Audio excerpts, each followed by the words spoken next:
Okay, hello everyone. Today we're going to read The Magic Garden of Claude Monet by Laurence Anholt.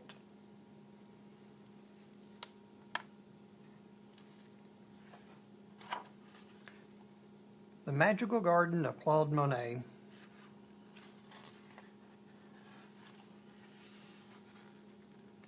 I wish we had a garden, said Julie.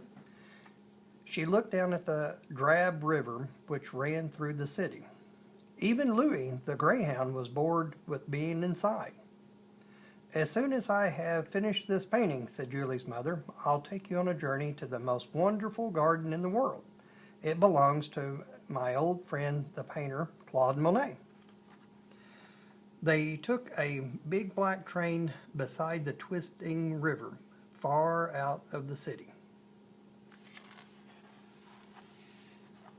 and into the countryside. Then Louis began to run down the hill into a lane where a huge wall stood around a mysterious garden. "Stop, Louis!" called Julie, but it was too late. Louis had gone. Julie didn't know what to do. She got down on her hands and knees and wiggled inside.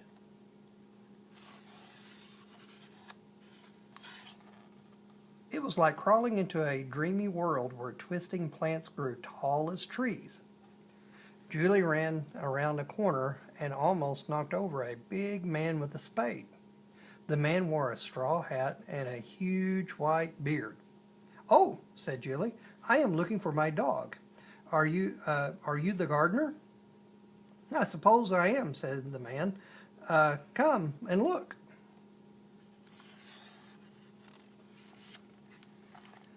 One day, these tiny seedlings will grow into big flowers, but a gardener has to be very patient, like a painter. Then Julie realized, "You're Claude Monet," she gasped. "Yes," laughed the old man, "I am Claude Monet." Together they searched for Louis along the shady path, deeper and deeper into the magical garden, until it seemed as if they had left the real world behind.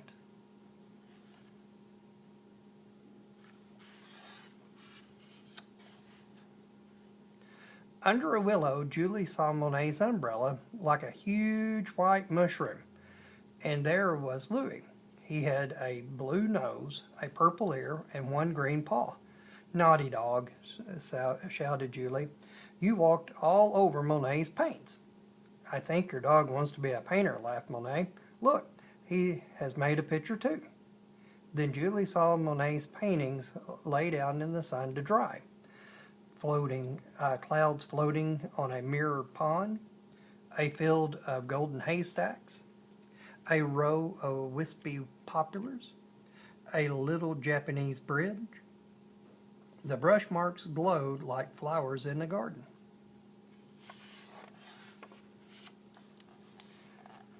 They turned the handle on a rickety gate and stepped inside. It was like a garden inside a garden, a wild, wet, watery garden with willows bowled over a silent pool. Together they crossed the green bridge.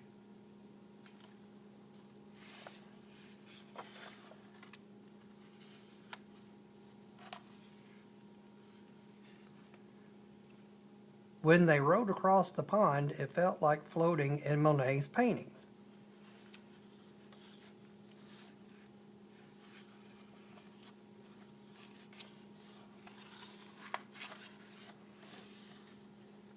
Julie heard the splash of the oars and birds calling in the trees.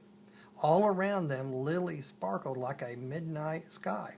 When they reached the very middle of the pool, Monet stretched into the dark water and pulled out one flower, the biggest lily of all, as bright as a silver star.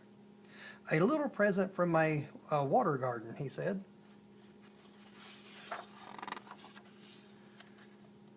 They walked back toward the house, and Monet pushed open a huge studio door.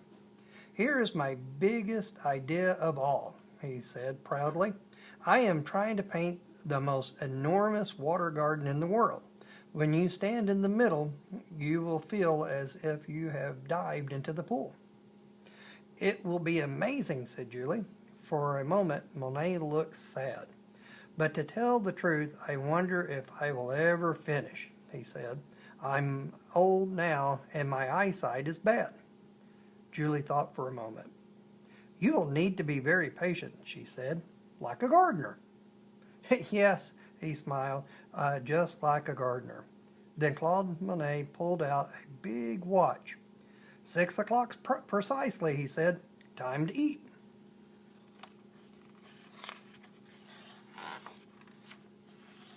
Waiting in the yellow dining room, surrounded by pictures from Japan, sat Miss Monet and Julie's mother. Here are your little runaways, said Monet.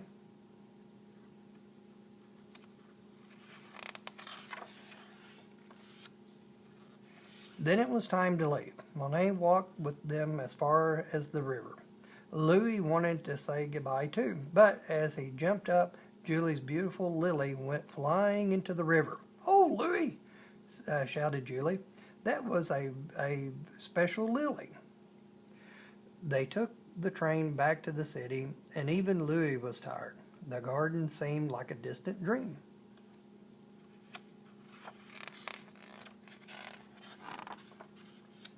But in the middle of the night, Julie heard Louey whining to go outside.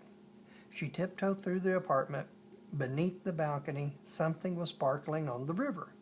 Julie ran outside and stretched into the dark water. She pulled out a lily, as bright as a silver star. Perhaps it's a little present from the water garden, she whispered. As the city slept, she breathed in the sweet smell of the magical garden of Claude Monet.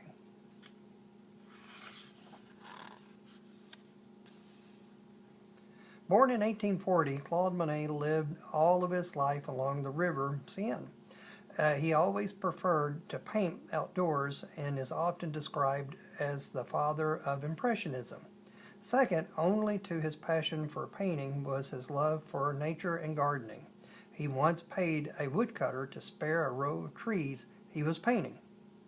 In 1883, while still very poor, Monet rented the green and pink house in Giverny, which became a beautiful home for his extended family. Over the years, his fame increased and he became very rich indeed, eventually buying his house and employing gardeners to help create the water gardens, the subject of much of his later work. Monet was immensely disciplined, usually rising at 4 a.m. and always insisting that the house run like clockwork.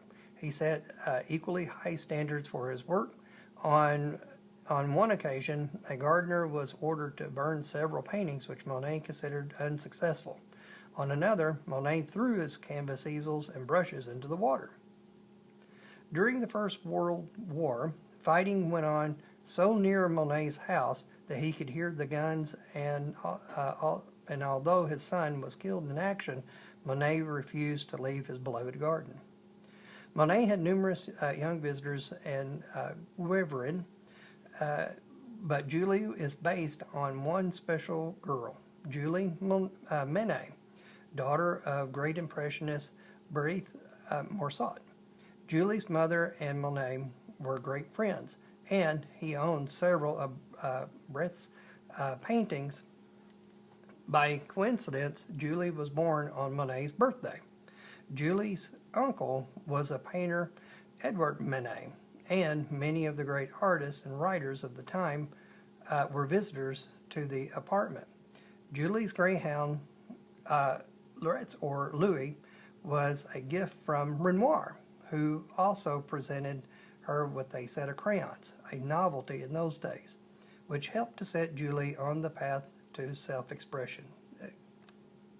Hope you enjoyed the book, The Magical Garden of Claude Monet by Laurence Anholt.